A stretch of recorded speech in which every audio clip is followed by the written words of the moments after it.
Hello and welcome to Fortreal TV. My name is Raymond Ijeomah and I'm a real estate entrepreneur as well as a property lawyer here in Nigeria. I have a very good news. I'm particularly excited about what I want to share with you today, and it is about land sizes in Nigeria. Land sizes in Nigeria. Guess what? I am a lawyer, and since I am a lawyer, I'm going to be talking about it from the angle of the law and then, of course, the angle of a professional surveyor.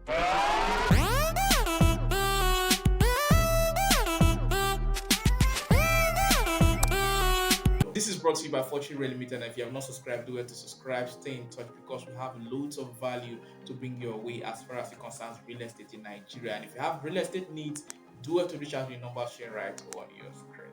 And before we go into the main conversation of telling you the different types of land size and all of that, I need to first of all say that it is important, extremely important from the legal angle, that you know and ascertain the exact size of your land. Now, I'm not going to go too much into the details, but one thing you should know is that peradventure a case goes to court, one of the first things that the court looks at in terms of the substance of the case is the size of the land. I'm talking about land cases specifically now, right? So is the land size, the identification of the land. So the land has to be identified. Where is the land? To what extent is the size of the land? To what extent was the trespass? To what extent was the encroachment? So those are a few factors that must be considered, and the best way to know that is to determine and ascertain the exact size of the land and the specific location of the land. It's one of the reasons that we advise that it's important for you to survey your land, right? When you survey your land, you'll be able to determine the exact size. But one thing that most persons do is they just, okay, it's 100 by 100, it's 50 by 100, it's 120 by 60 feet. Just put it in the agreement, and some of them don't even bother to measure it. In the course of doing real estate transactions, we've seen numerous instances where what is on the paper, the agreement is showing 100 by 100, and by the time you measure it, because somebody else wants to say, because we usually insist on doing all of that, right? So by the time they measure the land, they realize that it is 10 feet short on one side, 5 feet short on the other side, 15 feet short on one side, and all of that. So those are factors that you must consider. You must do all you need to do. And one of the most important things you must pay attention to whenever you buy any land is to survey the land.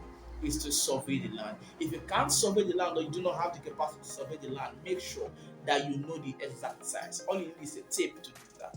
Measure it. If it's a feet, you want to do your calculation, do that, but make sure you do that and you ascertain the exact size and let it be imputed accordingly into the agreement. So you have to work alongside with your lawyer. The property lawyer has to even understand this. One of the things that I do when I do agreement in my capacity as a lawyer is I ask the clients questions like, is the land surveyed? If the land is not surveyed, what's the measurement of the land? And if they appreciate that already, then I'll tell them that, okay, one of the things I'm going to do is I look forward to time where you should survey the land. So I create a space in the title document that will accommodate the details of the survey plan when it is done or when it is ready. So that is really important. Knowing the size and the identity of your land in terms of measurement is really important. So first thing I need to say is that there's actually really no standard measurement of land in Nigeria. There's actually really technically looking at it, there's really no standard measurement or standard of measurement of land in Nigeria. Sometimes some places they measure in square meters, some other places in feet and meters, in square feet and all of that. So all you have to do is pay attention to the one you want to use per time. And one of the reasons you shouldn't use one plot, half plot to determine unit of measurement or to use that to determine the size of your land is because it is not standard, it is not universal with respect to Nigeria. It is not the standard unit of measurement. Basically, different locations have different sizes, or what they refer to as a plot of land. Right, so in Benin it's 100 by 100, in Lagos it's 120 feet by 60 feet, and in Delta it's 50 by 100, different locations like that, right? So you need to pay attention to measuring beyond the plot and measuring with units that will give you standard universal measurement if you are ready to buy any land. Generally speaking, 100 by 100, which usually is the largest in terms of size, in terms of plotting, is same as 30 meters by 30 meters. It's same as 10,000 square feet, and the same as 900 square meters. That is why it's important that you survey your land. When you survey your land, you'll be able to determine the exact size beyond somebody telling you that it is 100 by 100 or it is a 50 by 100. Right, so let's just break down the specifics so that you understand it. But before we do that, let me also add that land sizes are different from location to location. So again, don't generalize using a plot of land. Don't generalize using a plot of land as or half plot of land as the unit of your measurement. Do that in square meters. So when you do that in square meters, you understand that what Lagos refers to as 300 square meters, as half plot of land is 300 square meters. You also understand that what Lagos refers to as a plot of land is about 600 square meters. While what Benin refers to as a plot of land is 900 square meters and sometimes 920 square meters. So you see that in terms of square meters, the size in Benin is bigger than in Lagos. So you must understand that before you even venture in any real estate transaction, especially when you are doing from different location to location. So when you understand the 900 square meters, 100 by 100, 50 by 100, you also now be able to correctly get what is 1 acre and what is 1 hectare, because there's a difference between 1 acre and 1 hectare. I'm sorry to say this, coming into the legal profession newly, if not that I did a research to understand the difference, I may not have understood it, and I would have wrongly used 1 acre where I was supposed to use 1 hectare. And unfortunately, there are colleagues of mine like that who don't get it.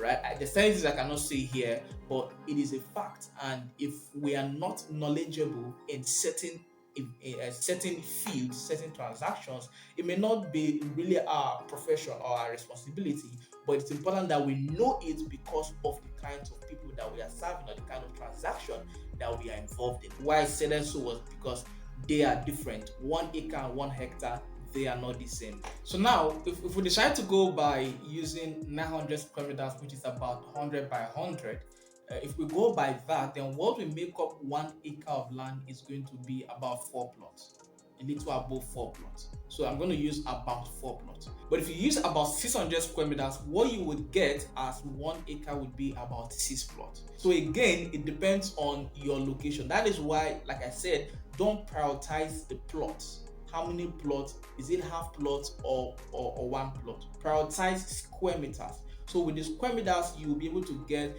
the exact size of 1 acre or the exact size of 1 hectare, right? While in terms of the general average measurement, what you get as 1 hectare is 2.5 acres.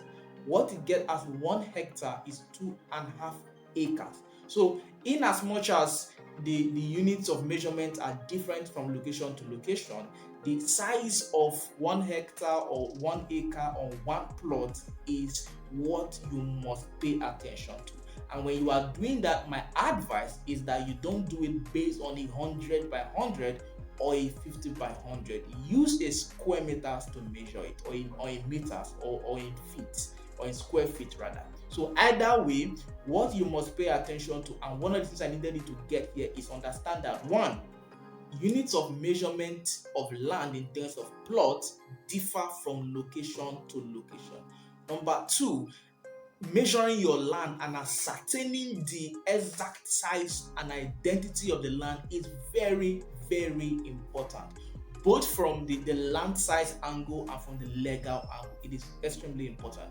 Number 3, don't make the mistake of assuming that what you have in your 1 acre is 5 plots, 6 plots, or 7 plots. Make use of square meters to determine exactly what you have, and always focus on the exact unit of measurement in a particular state. So like I said, for example, Lagos has 60 by 120. Some states give you 80 by 120 feet. Some other states give you 50 by 100 feet. Benin gives you 100 by 100. So it differs from location to location. So when you go to that location, or when you are buying in that particular location, ensure you know what they use as feet. And beyond measuring in feet, make sure that your surveyor or you are able to ascertain the measurement or the size of that land in square meters. That is the conclusion of what I have for you here. I already told you that it's important legally, and it's also important based on the physical physical land.